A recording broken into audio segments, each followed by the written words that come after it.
আমি যদি এই যতক্ষণ আপনাদেরকে আমার পরিকল্পনার কথাগুলো বললাম, আমি যদি এখন অন্য অন্য রাজনৈতিক দল, সেই স্বৈরাচার বলেন, আমাদের সাথে যারা রাজনীতি করছে বা নির্বাচন আমাদের প্রতিপক্ষ যারা, এদের যদি আমি গীবত গাইতাম, এদের সমালোচনা করতাম, আপনাদের কোনো লাভ হতো ভাই?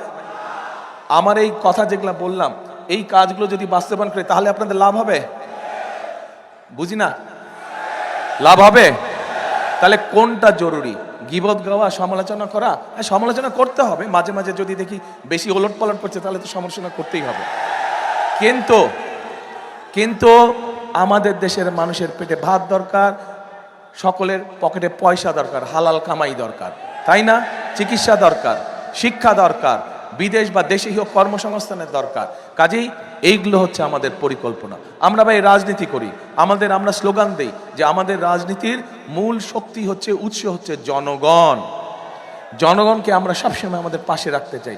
সেই জন্যই ওই যে প্রথমে বললাম, বিএনপির অভিজ্ঞতা আছে দেশ চালানোর। আমাদের এই ফ্যামিলি কার্ড নিয়ে, আমাদের এই কৃষক কার্ড নিয়ে অন্য অন্য দল অনেক সমালোচনা করছে, শুনেছি আমি, আপনারাও দেখেছেন, পত্রপত্রিকায় দেখেছেন না?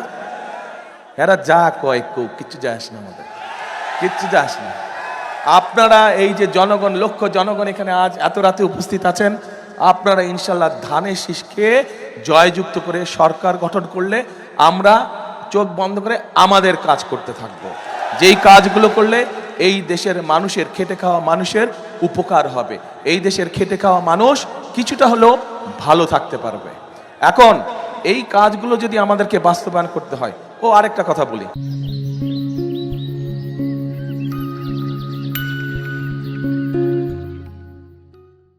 এখন আমাদের লক্ষ্য হচ্ছে, আমাদের উদ্দেশ্য হচ্ছে জনগণের ভাগ্যের পরিবর্তন করা, যাতে জনগণ যদি এখন 10% ভালো থাকে, যাতে আমরা ওটাকে 20% করতে পারি। 100% ধীরে ধীরে যাব আমরা, কিন্তু অন্তত যাতে 20% নিতে পারি। 20% নিলেও আমরা আলহামদুলিল্লাহ অনেক দূর এগোতে পারবো। তো এখন প্রিয় ভাইরা, প্রিয় বোনেরা, আমি তো বিএনপির পরিকল্পনার কথা বলছি। আপনাদের পরিকল্পনাটা কি? 12 তারিখে আপনাদের পরিকল্পনা কি? ধানের শীষকে জয়যুক্ত করতে হবে।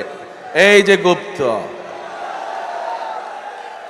ধানের শীষকে যদি জয়যুক্ত করেন আপনারা ইনশাআল্লাহ, তাহলেই আমি যেই পরিকল্পনার কথা বলেছি, যার ফলে এই দেশের সাধারণ মানুষ চিকিৎসা সুবিধা পাবে, যার ফলে এই এলাকার সাধারণ মানুষ ফ্যামিলি কার্ডের সুবিধা পাবে, যার ফলে এই এলাকার সাধারণ কৃষকরা কৃষি কার্ডের সুবিধা পাবে, যার ফলে এই এলাকার সন্তানেরা লেখাপড়ার সুবিধা পাবে।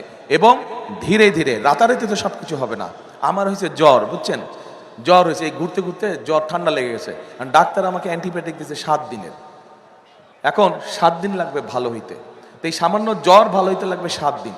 এত বড় দেশ, এত ফ্যামিলি কার্ড, এত কৃষক কার্ড, এত মানুষের চাকরির ব্যবস্থা করা, একটু তো সময় লাগবে না? একদিনে মানে, সেই জন্য আমাদেরকে ধৈর্য ধরতে হবে।